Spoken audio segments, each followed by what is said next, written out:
Hi, I'm Latrina Patrick with Vision University. That is my online platform designed to help you become the best version of yourself.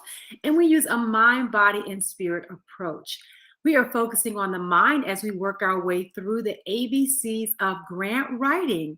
We have so far covered A through D. We've talked about aligning the priorities. We're talking about your proposal being based on need. We talked about a compelling narrative. And yesterday we talked about it being data driven. Well, today we are talking about the letter E, and that is the evaluation plan. So I want to share that with you today, the importance of having an evaluation plan, an outline about how you are going to evaluate your program.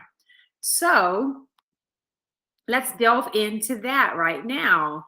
So, with the evaluation plan, regardless of the size of the project, it's really important to describe your evaluation plan.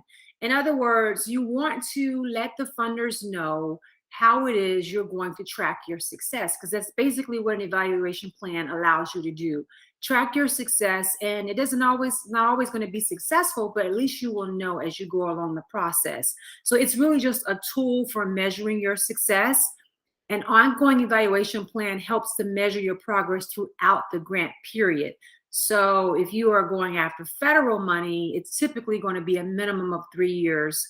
Those grants can be anywhere from 3 to 5 years, and you definitely have to have an evaluation plan throughout that process. The feds require that. And your evaluation plan, if you're wondering where that comes from, it's tied to the goals and objectives of the grant. So every grant is going to have some goals and objectives that you need to meet. And that's why your goals and your objectives need to be as specific as possible. And we'll talk about that as we get further along in this alphabet of the ABCs of grant writing. But for now, I just want to make that statement, and we'll expound on that in the days to come.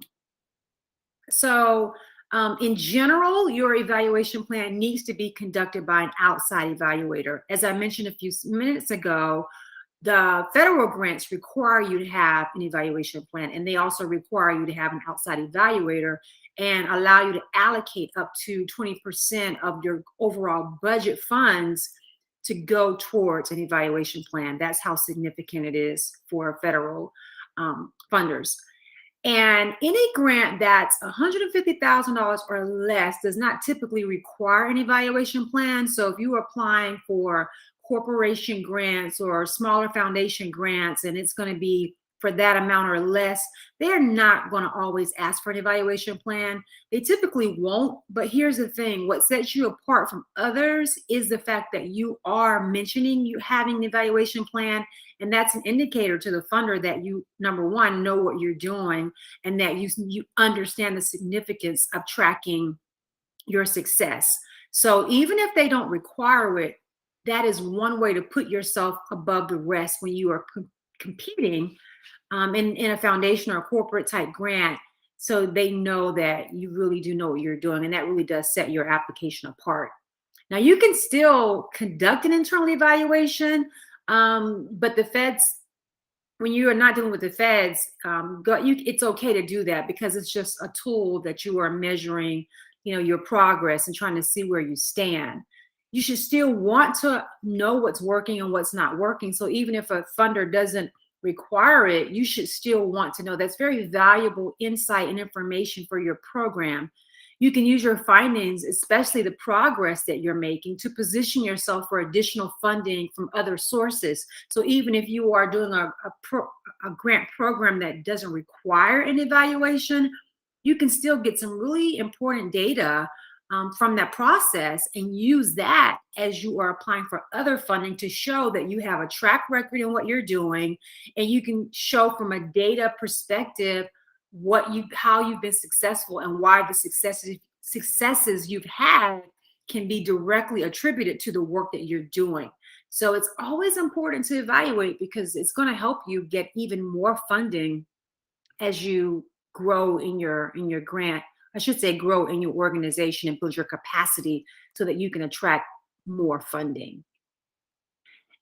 So that's pretty much where I'm going to stop with the evaluation plan for this particular segment. I'll go a little deeper into that as we progress in the ABCs. But if you want more information about more grant writing tips and things that you can do to be an effective and successful grant writer, make sure you are logging in to my website at visionuniversity.com, where you can subscribe to my email updates. And I send out an email every Tuesday morning with just information, and maybe workshops, it may be inspirational messages, just things that I think is going to help you become the better version of yourself.